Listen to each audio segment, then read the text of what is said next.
Hi again. So today it's 8:20 in the morning. I'm not a morning person. The kitchen's still a state from yesterday, but it's tough at the top, so we're going to do something. We're going to do a quick one today. Actually, one of my favourites. We're going to make flapjacks. So we're going to get started right away. Really easy peasy this one. So we're going to start off by preheating our oven to 160 if you've got a fan oven, 180 if you haven't got a fan oven. So we need a nice big saucepan like this. It's just easier if it's bigger because you need to be able to do quite a lot of stirring in there.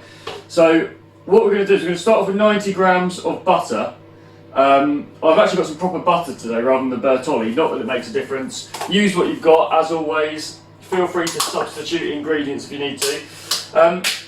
We've got this digital fancy scales, you can use whatever scales. I try to measure stuff out in the saucepan because at least that way you've got less washing up. So we're going to get our 90 grams of butter and we're going to just dump that straight into our saucepan. So that is 54. I mean, when you're measuring stuff, you don't have to do it to the gram, close enough and it'll do. I unfortunately threw my wooden spoon away because if you watch the bread making video, I'll tell you in the video that it's easier to use a fork than it is using a wooden spoon for reasons because it all sticks to it, and that's what happened. So I got sick of the wooden spoon and threw it away. Right, so we've got 90 grams of butter. Now we're going to add 90 grams of golden syrup. I've got this convenient squeezy bottle. You can have your more traditional golden syrup, will look like this, but it's just a real pain to get it out that way. So the squeezy bottle, if you can, it still gets covered in gook though. So we're going to do another 90 grams of this. Just dump it in the same saucepan. Like I say, this one's easier. So we'll just get that out as quickly as possible. There we go. There's our 90 grams of golden syrup. Now, this is, again, the sugar we used yesterday. This is 90 grams, again, 90 of everything. This is the light brown sugar. If you haven't got light brown sugar, just chuck regular sugar in there. It's pretty much the same deal, all does the same job. So I'm going to stick that in, that's all stuck to that, stick that in the saucepan. Right, so what we're going to do is we're going to go for a low to medium heat on the hob. And what we're going to do is we're going to melt this together. What you want to do is when you're melting it, keep stirring it because you've got the sugar in there, you don't want to burn it to the bottom of the pan. So we're going to go for a medium heat and we're just going to melt this really carefully and just keep stirring it, don't leave it, don't let it burn to the bottom of the pan. If your butter's a bit softer, it does work better, but this isn't because it's come straight out of the fridge. So I'm just going to melt this. And we'll probably do one of those cool fast forward videos again.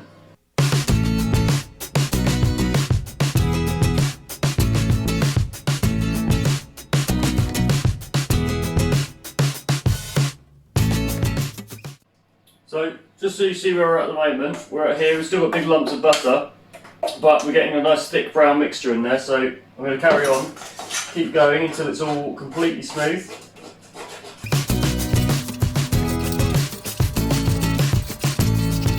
Right, so here we are. I haven't got my nice camera lady to zoom in today because she's still in bed. So this is, we've got this really super thick mixture, but it's all smooth, there's no lumps, there's no bits left out, so we mix that all in together. So what we're going to do now is we're going to take it off the heat, ditch the heat completely. We've got here 150 grams of oats. This is just regular porridge oats, they're cheapest you can buy. The ones that I'm using are these finest Asda Smart Price porridge oats, sponsored by Asda. So what we're going to do is now we've got this mixture, we're literally just going to dump all that in there, boom, straight in, and we just want to mix it together. And you've got to do this quite quick because you don't want all that stuff to dry to the edge of the pan and you don't want it to harden too much. So what happens is once you stir it in, what happens is it sort of becomes just very, very sticky, like a sticky oat mixture, but I'm hoping you can see that well enough. Just get it mixed in, and it all look like that, quite nice, all sticking together nicely. Make sure it's properly mixed because you don't want bits of uncovered oats. Now what you can do is stick that there. We've got to do all this quite quickly, or you could have done this previously if you were prepared, unlike me.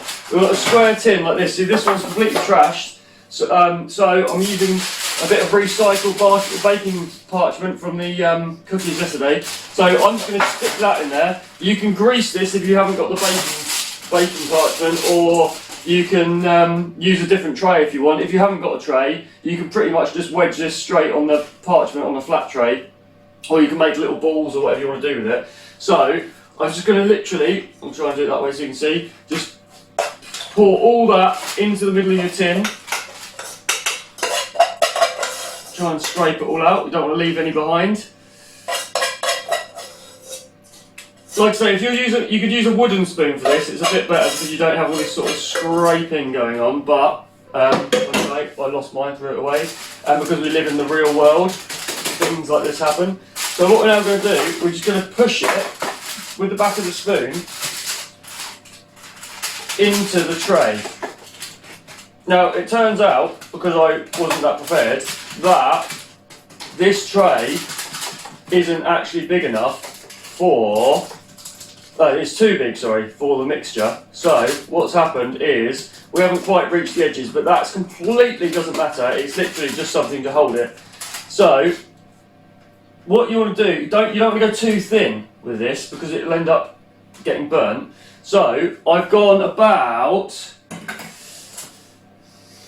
probably about 10 to 12 millimeters thick, so it's about that thick, and I've just literally pushed it with the back of the spoon, nothing fancy, squish it down. And what we're going to do is literally take this, chuck it, middle shelf, in our preheated oven that's preheated to 160, I'm going to stick that on for 25 minutes. That's all there is to it, it really is that easy, and what we'll do is come back in 25 minutes and see how it turned out. Nice one.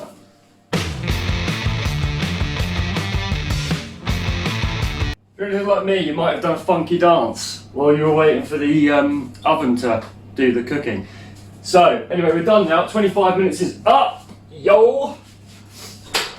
So, let's get these bad boys out.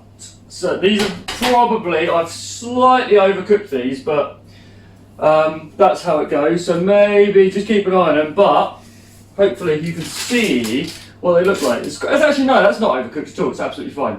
So we're going to have nice crispy edges. This is still, obviously it's hot, but it's still quite wobbly, so it hasn't set yet. So what we're going to do is we're going to just plonk it on the side. I'm going to lift mine out and stick it on the cooling tray like that.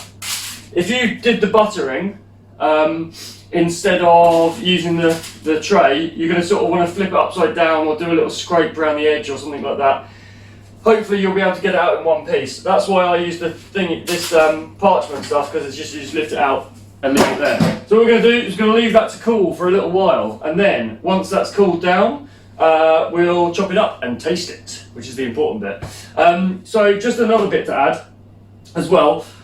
You can put loads of stuff in this. You can sort of like add some nuts in, you can put chocolate chips in it, you can put, I don't know, anything you want in it really. And then when it gets to this point, once it's cooled down, if you want to, you can put like chocolate on the top, melted chocolate, or whatever else you want to do with it. There's loads of different options, but this is just like real basic, like this is the beginnings of it. And then yeah, so mix it up and let us know how you get on.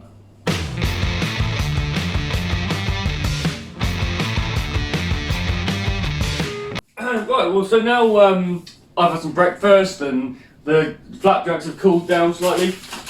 I have to be honest, they're still a little bit warm, but they're not wobbly anymore. They're all set. So what I'm going to do is get it off the thingy tray. I've lost my mind now. That's it. I had a break. Get it off the tray, and then we're just going to use a big knife, and we're just going to cut it into squares. Like I say, I've been a bit impatient. I haven't really waited long enough, but I'm just going to cut some long strips I'm going to do 5 strips down. That end has collapsed a little bit, but like I say, these things happen. It all tastes the same, doesn't it? So I'm going to cut them into long strips and then cut them into strips across. Again, if you were going to put any toppings on them, if you do that before this and then you get a nice sort of cracked finish, and rather than having to put chocolate on each individual one. So I just spread them like that.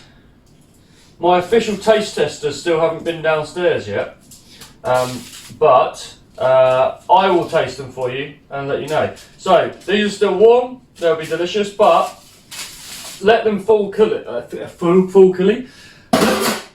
fully before you put them in a box or anything like that, otherwise they'll stick together. But for now, we can just take one. Here we go. This is a bit gooey still because it's still warm, but I might as well give it a go, didn't we? That's good. Nice and chewy. Definitely. That works. Ordinarily I put something else in there, but I didn't really have anything else to put in, so you try it and see how it comes out. I've been doing these cooking videos. I've done a few now. Go back and check the other ones out on the Facebook page. Hopefully they're going well. Like I say, this morning's one was a bit rushed because I had to get it out of the way before I do other things today. But I might well carry on doing them. Who knows? Let me know if you want to see any more. And share and like and subscribe and do all those things that YouTube people do.